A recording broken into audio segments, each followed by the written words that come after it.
Hi friends, ಎಲ್ಲರೂ ಹೇಗಿದ್ದೀರಾ? Welcome back to my channel buzz with Venki. So ಇವತ್ತು ನಾನು ಮಾತಾಡ್ತಿರೋ ಟಾಪಿಕ್ ಏನಂದ್ರೆ ಬಿಗ್ ಬಾಸ್ ಸೀಸನ್ 12 ಕ್ಲೋಸ್ ಆಗಿದೆ. ಆಲ್ರೆಡಿ ನಿಮ್ಗೆ ಎಲ್ಲರಿಗೂ ಗೊತ್ತು. ಅದು ಏನಕ್ಕೆ ಕ್ಲೋಸ್ ಆಗಿದೆ ಅದರ ಕಂಪ್ಲೀಟ್ ಡೀಟೇಲ್ಸ್ ನಾನು ಈ ವಿಡಿಯೋಲಿ ತಿಳಿಸ್ಕೊಡ್ತೀನಿ. ಅಂಡ್ ಈ ವಿಡಿಯೋನ ಯಾರಾದ್ರೂ ಫಸ್ಟ್ ಟೈಮ್ ನೋಡ್ತಾ ಇದ್ದಾರೆ, ನನ್ನ ಚಾನಲ್ ಯಾರಾದ್ರೂ ಫಸ್ಟ್ ಟೈಮ್ ವಿಸಿಟ್ ಮಾಡ್ತಾ ಇದ್ರೆ thank you so much for watching guys. So ದಯವಿಟ್ಟು ಸಬ್ಸ್ಕ್ರೈಬ್ ಮಾಡ್ಕೊಳ್ಳಿ, ಒಂದು ಲೈಕ್ ಕೊಡಿ ಅಂಡ್ ಸಪೋರ್ಟ್ ಮಾಡಿ guys. So thank you and let's get into the video ನಾವು. ಸೊ ಹಾಯ್ ಫ್ರೆಂಡ್ಸ್, ಸೊ ಅವಾಗಲೇ ಹೇಳ್ದಂಗೆ ಬಿಗ್ ಬಾಸ್ ಸೀಸನ್ 12 ಕ್ಲೋಸ್ ಆಗಿದೆ.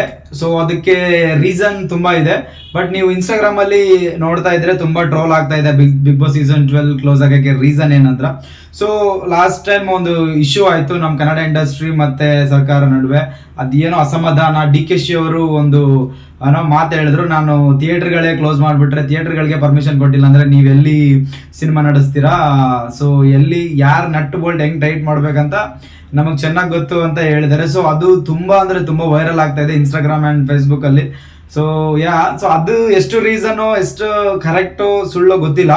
But actual reason ಏನಂದ್ರೆ, ಕೆಲವು ವಾಯು ಮಾಲಿನ್ಯ ಮತ್ತೆ ಪರಿಸರ ಮಾಲಿನ್ಯ ಆಗ್ತಿರೋದ್ರಿಂದ ಬಿಗ್ ಬಾಸ್ ಸೀಸನ್ 12 ಎಲ್ಲಿ ನಡೀತಾ ಇದೆಯೋ ಜಾಲಿವುಡ್ ಸೆಟ್ ನ ಕಂಪ್ಲೀಟ್ ಆಗಿ ಕ್ಲೋಸ್ ಮಾಡಿ ತಹಸೀಲ್ದಾರ್ ಅವರು ಸೀಲ್ ಆಗ್ಬಿಟ್ಟಿದ್ದಾರೆ.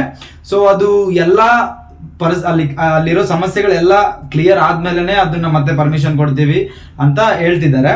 ಸೊ ಅದರಿಂದ ಬೆಸ್ಕಾಂ ಕೂಡ ಕಟ್ ಆಗಿದೆ, ಕರೆಂಟ್ ಕೂಡ ಇಲ್ಲ, ಎಂಟೈರ್ ಸ್ಟುಡಿಯೋಗೆ ಕರೆಂಟ್ ಇಲ್ಲ. ಸೊ ಇವೆಲ್ಲ ಅವರು ಏನೇನು ಕಾಯ್ದೆಗಳನ್ನ ಅವರು ಉಲ್ಲಂಘಿಸಿ ಅಲ್ಲಿ ಚಿತ್ರೀಕರಣ ಮಾಡ್ತಿದ್ದಾರೋ ಅದೆಲ್ಲ ಸರಿ ಮಾಡೋವರೆಗೂ ಬೆಸ್ಕಾಂ ಕೂಡ ಕೊಡಂಗಿಲ್ಲ ಅಂತ ಹೇಳ್ತಿದ್ದಾರೆ. ಸೊ ಅದರಲ್ಲಿ ಇವಾಗ ಫಸ್ಟ್ ಬಂದ್ಬಿಟ್ಟು ಏನೇನು ಸಮಸ್ಯೆಗಳು, ಅಲ್ಲಿ ಏನೇನು ಸಮಸ್ಯೆಗಳು ಇದಾವೆ ಅದನ್ನ 2024 ಅಲ್ಲೇ ನೋಟಿಸ್ ಕೊಟ್ರು ಇವರು ಅದನ್ನ ಲೈಕ್ ಕ್ಲಿಯರ್ ಮಾಡ್ಲಾರ್ದೆ ಕಂಟಿನ್ಯೂ ಮಾಡಿದ್ದಾರೆ ಚಿತ್ರೀಕರಣ. ಅದಕ್ಕೆ ಏಕಾಏಕಿಯಾಗಿ ಅಧಿಕಾರಿಗಳೆಲ್ಲ ಸೆಟ್ಗೆ ನುಗ್ಗಿ ಅಲ್ಲಿರೋ ಸ್ಪರ್ಧಿಗಳನ್ನೆಲ್ಲ ಆಚೆ ಕಳಿಸಿ ಇಡೀ ಸೆಟ್ ನ ಲಾಕ್ ಮಾಡಿಬಿಟ್ಟಿದ್ದಾರೆ. ಸೊ ಅದು ಇವಾಗ ಕರ್ನಾಟಕದಲ್ಲಿ ಸೆನ್ಸೇಷನ್ ನ್ಯೂಸ್ ಅಂತಾನೆ ಹೇಳ್ಬೋದು, ಕರ್ನಾಟಕದಲ್ಲಿ ಅಂಡ್ ಇಡೀ ಇಂಡಿಯಾದಲ್ಲಿ ಅನ್ಕೋಬಹುದು. ಯಾಕಂದ್ರೆ ಯಾವ ಸೀಸನ್ ಅಲ್ಲೂ ಈ ತರ ಆಗಿಲ್ಲ, ಯಾವ ಸ್ಟೇಟ್ ಅಲ್ಲೂ ಈ ತರ ಆಗಿಲ್ಲ ಏಕಾಏಕಿಯಾಗಿ ಪೊಲೀಸರು ಬಂದು ಇಡೀ ಸೆಟ್ನೇ ಸೀಸ್ ಮಾಡೋದು. ಸೊ ಫಸ್ಟ್ ಟೈಮ್ ಅನ್ಕೊಂತೀನಿ ನಮ್ಮ ಕರ್ನಾಟಕದಲ್ಲಿ ಆಗ್ತಿರೋದು. ಸೊ ಅದಕ್ಕೆ ರೀಸನ್ಗಳು ಏನಂದ್ರೆ, ಅಲ್ಲಿ ಆ ಸೆಟ್ ಅಲ್ಲಿ ಬರೋ ಏನೋ ತ್ಯಾಜ್ಯ ಅನಿಲ ಇದೆಯೋ, ಆ ಸೆಟ್ಟಿಂದ ಬರೋ ತ್ಯಾಜ್ಯ ಪದಾರ್ಥಗಳು ಏನಿದೆಯೋ ಅದರ ಶುದ್ಧೀಕರಣ ಇಲ್ಲ. ಅದನ್ನ ಟ್ರೀಟ್ ಮಾಡ್ದೇನೆ ಡೈರೆಕ್ಟ್ ಆಗಿ ಇವರು ಪರಿಸರಕ್ಕೆ ಬಿಡ್ತಾ ಇರೋದ್ರಿಂದ ಪರಿಸರ ಮಾಲಿನ್ಯವಾಗ್ತಾ ಇದೆ ಅನ್ನೋದು ಒಂದು ರೀಸನ್. ಆಮೇಲೆ ಅಲ್ಲಿ STP ಇದೆ, ಸೀವೇಜ್ ಟ್ರೀಟ್ಮೆಂಟ್ ಪ್ಲಾಂಟ್ ಅಂತ ಇದೆ, ಬಟ್ ಅದು ವರ್ಕ್ ಆಗ್ತಿಲ್ಲ. ಸುಮ್ಮನೆ ಹೆಸರಿಗಿಟ್ಟಿದ್ದಾರೆ ಅಂತ ಅನ್ಸುತ್ತೆ, ಅದು ವರ್ಕ್ ಆಗ್ತಿಲ್ಲ. ಸೊ ಆ ವರ್ಕ್ ಆಗದಿರೋದು ಸುಮ್ಮನೆ ಇಟ್ಟು ಹೆಸರಿಗೆ ಮಾತ್ರ ಅದನ್ನ ಇಡೋದ್ರಿಂದ ಏನು ಉಪಯೋಗ ಇಲ್ಲ. ಸೊ ಅದು ಕರೆಕ್ಟಾಗಿ ಫಂಕ್ಷನಲ್ ಆಗಿ ಇದ್ರೇನೆ ಅದು ಸೀವೇಜ್ ಅನ್ನ ಟ್ರೀಟ್ ಮಾಡಿ ಸ್ವಲ್ಪ ಅದರಲ್ಲಿರೋ ಹಾನಿ ಅಂಶಗಳು ಸ್ವಲ್ಪ ಕಡಿಮೆ ಆಗಿ ಅದು ಪರಿಸರಕ್ಕೆ ಬಂದ್ರೆ ಅದರಿಂದ ಅಷ್ಟು ನಮ್ಗೆ ಹಾನಿ ಉಂಟು ಮಾಡಲ್ಲ ಅನ್ನೋದು ಒಂದು ರೀಸನ್. ಸೊ ಆಮೇಲೆ ಅದು ಮೂರನೇ ರೀಸನ್ ಏನಂದ್ರೆ, ಅಲ್ಲಿ DG ಸೆಟ್ಗಳಿದಾವೆ ಕೆಲವರು, ಲೈಕ್ ಡೀಸೆಲ್ ಇಂದ ಪವರ್ ನ ಜನರೇಟ್ ಮಾಡೋ ಸೆಟ್ಗಳು ತುಂಬಾ ಎರಡು ಇದಾವೆ, 625 and 500 kVA ಅಂತ. ಸೊ ಅದರಿಂದನೂ ವಾಯು ಮಾಲಿನ್ಯ ಉಂಟಾಗ್ತಾ ಇದೆ ಅಂತ ಅದು ಒಂದು ಆರೋಪ ಇದೆ. ಸೊ ಇದೆಲ್ಲ ಆದ್ಮೇಲೆ ಇನ್ನೊಂದು ಆರೋಪ ಏನಂದ್ರೆ, ಅಲ್ಲಿ ಕಸ ಏನಂದ್ರೆ ಪ್ಲಾಸ್ಟಿಕ್ಗಳು ಅವು ಇವು ಸರಿಯಾಗಿ ಲೈಕ್ ಬೇರ್ಪಡಿಸದೆ ಅದನ್ನ ಹಂಗೆ ವಿಲೇವಾರಿ ಮಾಡ್ತಾ ಇರೋದು.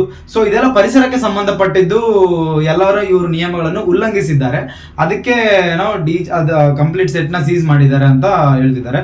ಸೊ ಇನ್ನೊಂದು ರೀಸನು ಇದೆ, ಅದು ನೀರಿನ ಕಾಯ್ದೆ ಮತ್ತು ಗಾಳಿಯ ಕಾಯ್ದೆ, ಅದು water act and air act ಅವ್ರ ಕಡೆಯಿಂದನೂ ಇವರು ಪರ್ಮಿಷನ್ ತಗೋಬೇಕು.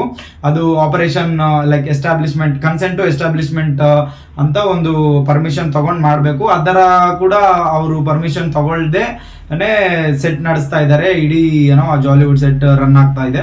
ಸೊ ಅದರಿಂದ ಬರೋ ತ್ಯಾಜ್ಯ ಅನಿಲಗಳಿಂದ ಹಾನಿ ಉಂಟಾಗುತ್ತೆ ಪರಿಸರಕ್ಕೆ, ಪರಿಸರ ಮಾಲಿನ್ಯ, ವಾಯು ಮಾಲಿನ್ಯ ಆಗ್ತಾ ಇದೆ ಅನ್ನೋದೇ ಮೈನ್ ರೀಸನ್. ಅದಕ್ಕೆ ಬಿಗ್ ಬಾಸ್ ಸೀಸನ್ 12 ಸುದೀಪ್ ಅವರು ನಡೆಸುತ್ತಿರೋ ಬಿಗ್ ಬಾಸ್ ಸೀಸನ್ 12 ಈ ತರ ನಿಲ್ಸ್ಬಿಟ್ಟಿದ್ದಾರೆ. ಸೊ ಇದರಿಂದ ಸ್ಪರ್ಧಿಗಳೆಲ್ಲ ಆಚೆ ಬಂದಿದ್ದಾರೆ, ಅವರು ಕೂಡ ಗೊತ್ತಿರಲ್ಲ.